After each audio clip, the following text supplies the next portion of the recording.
السلام عليكم محبين الدجاج المقرمش، محبين الدجاج المليء بالنكهة، محبين برجر الدجاج المقرمشة مع صوص الهاني ماسترد، صوص العسل والخردل والمايونيز.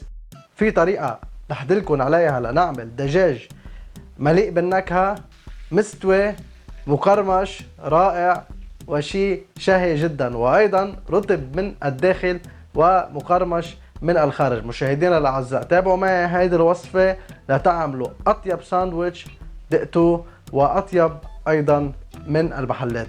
خليكم معنا لتشوفوا، وما تنسوا انه كمان رح نعمل كبيس خيار منزلي سريع شهي ورائع.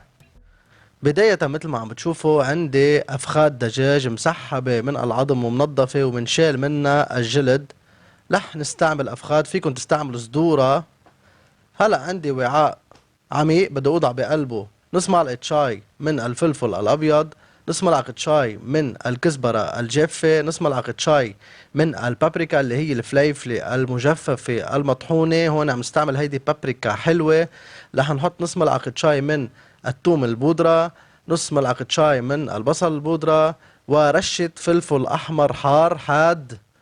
وأيضا بدي أرجع أضيف نص ملعقة شاي من الكركم، وتقريبا ملعقة شاي من الملح أو حسب الرغبة. وبدنا نحرك هيدي المكونات مع بعضها لتمتزج بشكل جيد. هلأ من بعدها بدي أضيف تقريبا ملعقة طاولة من زيت الزيتون وملعقة طاولة من عصير الليمون، وبدي أحركهم لا يختلطوا عندي ويصيروا بهيدا الشكل وبهيدي السماكة. هلأ هولي بدي تبل فيهن الدجاج. رح أوضع أفخاذ الدجاج المسحبة،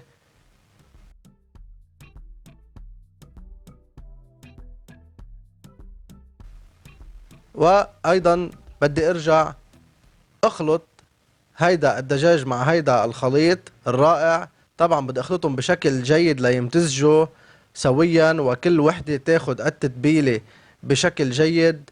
هلأ هولي أفخاذ الدجاج رح نتركهم على حدا ليتبلوا عندي. فيني أتركهم ليلة كاملة بالبراد.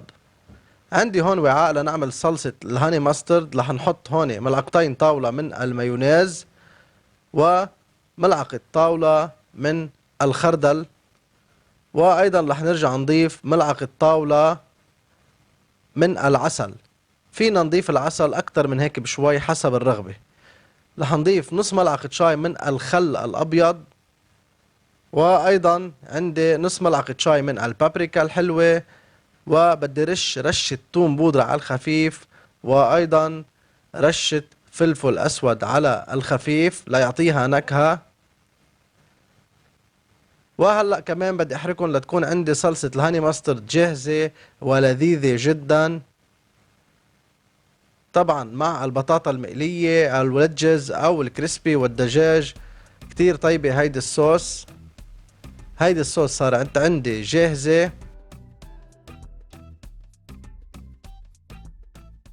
هلأ بدي أعمل كبيس خيار سريع. عندي خيارة بدي أقطعها على المندولين بهيدا الشكل.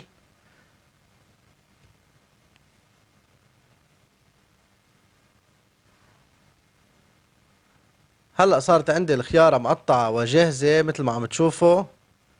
هيدا كبيس سريع. هلأ بدنا نوضع حص ثوم مقسوم بالنص لياخد طعمة بشكل أسرع. وأيضا رح نضيف عندي الفلفل الأسود الحب، كم حبة فلفل أسود. وبدي أرجع أضيف كمان شوية حبوب الخردل إذا متوفرة عندي. نص ملعقة طاولة من الملح ونصف ملعقة طاولة من السكر. وأيضا بدي أرجع أضيف ربع كوب من الخل الأبيض. ونرجع من بعدها نصف كوب من الماء. الماء في يكون عندي سخن شوي وفي يكون عندي فاتر ليسرع عملية الكبيس، ونتركهم على حدا على الأقل ساعة زمان مشاهدينا لا يصيروا جاهزين.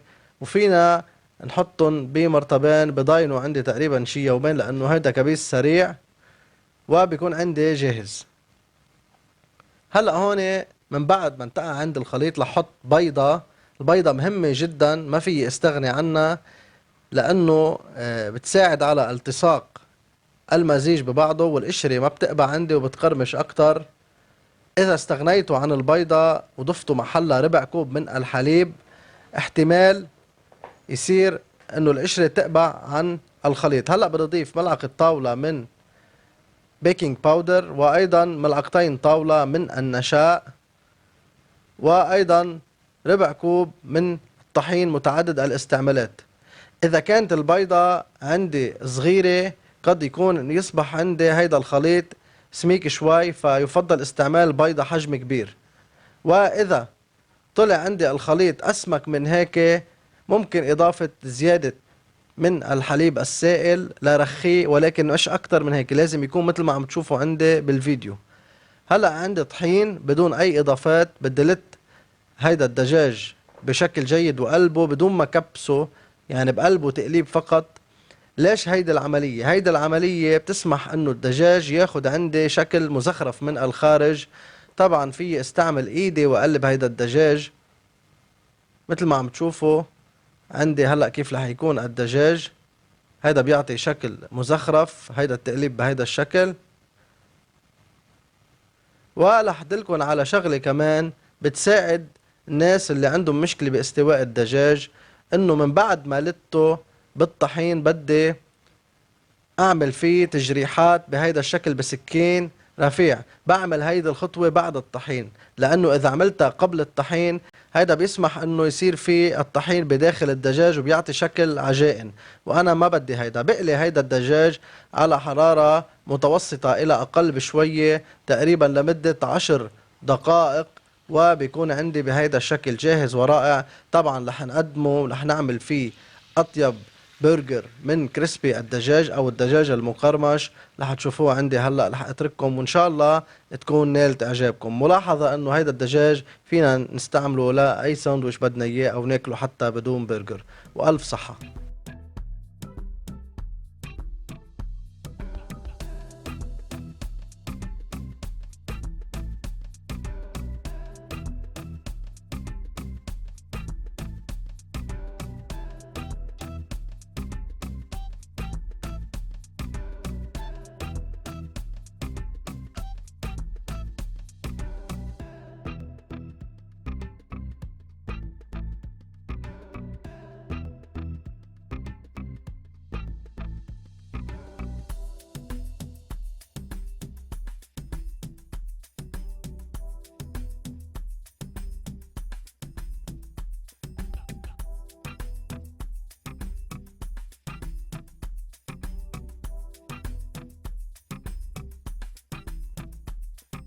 شو هالروعة!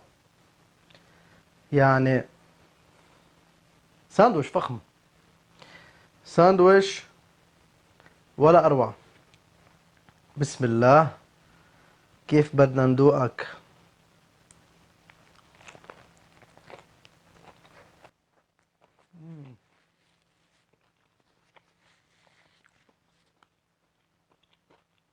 شي كتير طيب.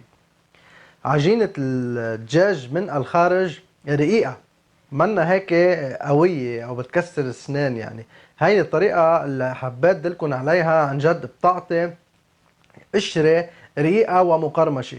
نكهة الدجاج اخد نكهة تمام، جوسي يعني رطب لانه فخاد. فيكن تعملوها بصدورة طبعا، والبهارات اللي حطيناها معه والنقعة عطت مفعول البيض مهم جدا بهيدي الوصفة. بتساعد القشرة كمان على الالتصاق والقرمشة اكتر. الكبيس الخيار طلعت هيك نص شقفة معي باللقمة. كتير كتير كتير طيب. طبعا كل ما طولته شوي فيه كل ما اخد نكهة اكتر. الصوص بعقد. شو بدي لكم اكتر من هيك؟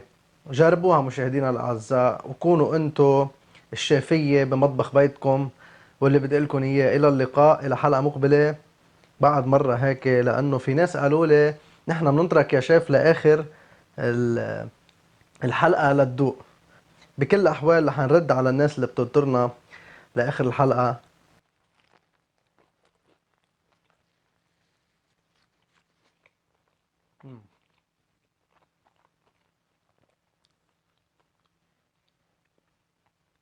خيال. إلى اللقاء مشاهدينا، انتظرونا هناك المزيد. ونشوفكم إن شاء الله بحلقة مقبلة.